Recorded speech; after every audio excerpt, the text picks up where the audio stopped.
Is it better to have loved and get terribly hurt? Or is it better to have dodged the love bullet completely and stayed safe? I find myself deep into the sadness as I think about all the times that it didn't work out. But as I go back in time, I also think about how happy I was when I was consumed by the sweet possibility of it all. Suddenly, it all turns very bittersweet. And if you ask me, maybe bittersweet as a flavor is much more interesting and it has a lot more dimensions than maybe just sweet or just salty.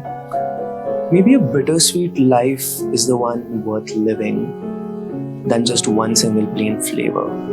It is also very funny and interesting how basically all of it just existed in my head. We often fall in love with the idea of a person than the reality of the situation.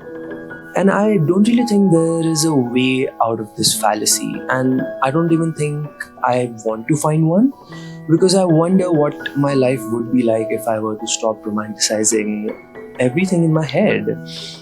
And maybe I really like this disease wherein I blow things a little bit out of proportion, because that also allows me to feel with a lot of depth. And I feel I would like to keep this disease, if I may call it that.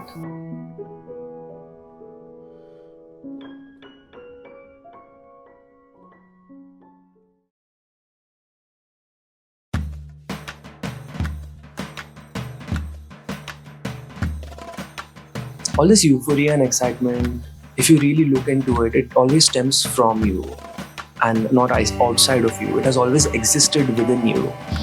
As a kid, I was filled with wonder, and wonder did not exist outside of me. Probably this one summer fling, let's say, makes you find excitement again, joy again. But if you really look at that kid, who is playing with a set of blocks or who is trying to find entertainment or excitement or wonder within like the very basic stuff, you really understand that it always stemmed from within you. How silly of us to forget that it's not something that we have to go outside in the world to seek. Because again, world just is. We fill in the color, we fill in the emotions, we fill in the excitement, we fill in the joy, the wonder. It's basically a coloring book, and it's our coloring book, and you can paint it in a shade that you want, shade that you like. You can mix colors up, you can add textures to it. It's quite open for you, wide open, and it's yours. It's not going anywhere.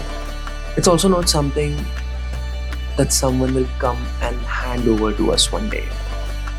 All the times it didn't work out, all the letters and gifts you didn't end up giving, all the dreams that you gave upon, all the relationships that fell defeated to time and distance were all reminders of how it always stemmed from you all along. The magic was always inside you. You brought the magic on the table. That uncertainty, tragedy, and loss are things that actually fill your life with meaning and not something that take away from it. All along, it was about your relationship with love itself as a feeling more than the person or the thought, let's say, you were experiencing it through.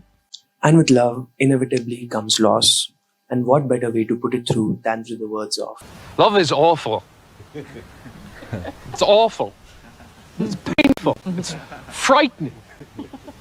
Makes you doubt yourself, judge yourself, distance yourself from the other people in your life. Makes you selfish.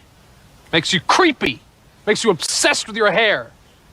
Makes you cruel. Makes you say and do things you never thought you would do.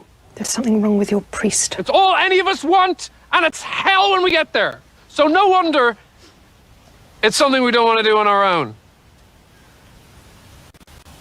I was taught if we're born with love, then life is about choosing the right place to put it. People talk about that a lot, it feeling right. When it feels right, it's easy. But I'm not sure that's true.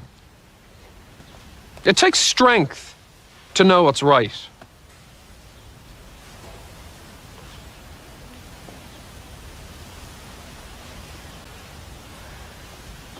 And love isn't something that weak people do.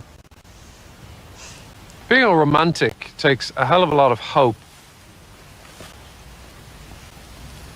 I think what they mean is, when you find somebody that you love, It feels like hope.